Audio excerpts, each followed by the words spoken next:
This is a video trip report for the headwaters of the Chhu in Bhutan.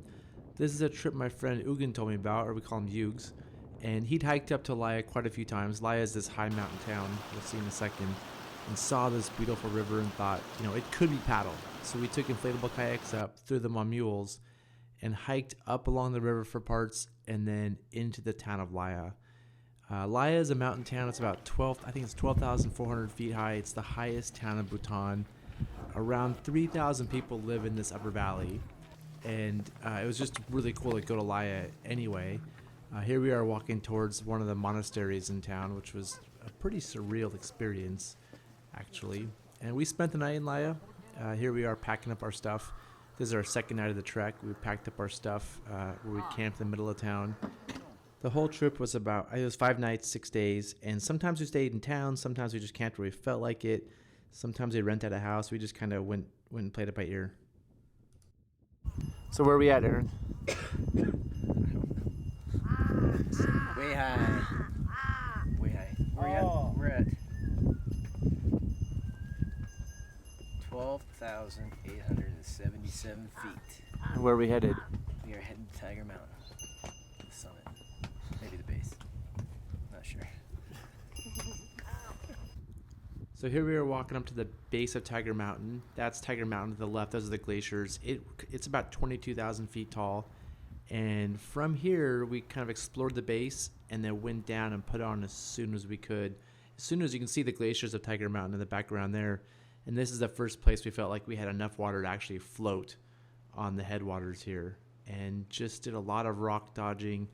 And it was surprisingly runnable. It was very steep up here, but with low water, we were able to bounce down so many of the rapids.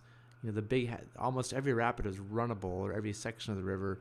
It was just trees and logs around tight corners that we were worried about. And just lots of fun stuff like this. There's Chhu, one of our Bhutanese friends, paddling down. I think this might have been his first time even seeing an inflatable kayak, and he's a very good hardshell kayaker.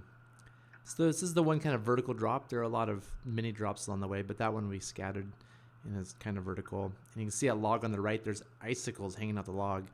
That's how cold it was up there. And a lot of the rapids had wood around them, but surprisingly in the rapids, they were pretty clear. And we saw wood here and there, but during the whitewater, we just were amazed how much stuff we could run.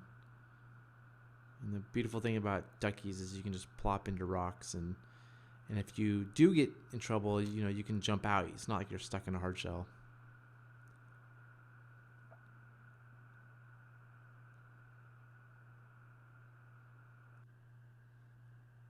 And this right here is just a classic. The whole river was like this almost the whole way for the first 8 miles, and everything was surprisingly doable in a ducky. In a hard shell, this would have been pretty terrifying for me, but everything had nice lines and just went. And then once in a while we'd see log jams like this, and we're able to pull over in the inflatable kayaks. And again, the beauty of the inflatable kayaks, the duckies, is if you see a log like that, you could just quickly get out of them. You don't have to undo your skirt and get out of that kayak.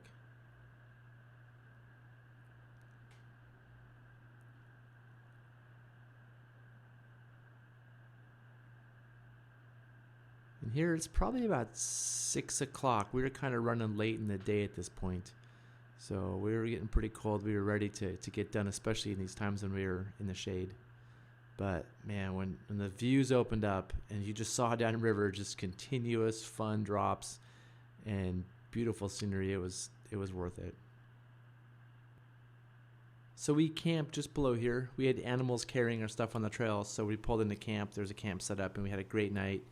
And here we are the next morning. Notice it's sunny, and we paddled down and gained some tributaries, and so the water got a little bit bigger. But we did have some repairs. We did about 3 of these repairs on the backrafts along the way. This river was just, as you can see, incredibly rocky.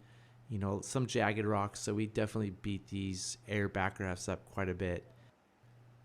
But once we got more water, the river became really fun. There were more holes, and it was a little bit more scary because a swim would have been an actual swim, not just like a pull over and swim to shore. And we just kept an eye on each other, had a lot of fun. running this section, but didn't take much video because this got a little more serious and didn't have time to pull the camera out sometimes, as we were just focused on staying together, setting safety, and there were a few portages in there that were pretty tough. So it was a great trip, something I'll never forget, with some really good friends, and in particular, it was nice to do a fun paddling trip in Bhutan with our good friend Chencho. So Chencho, thanks for joining us.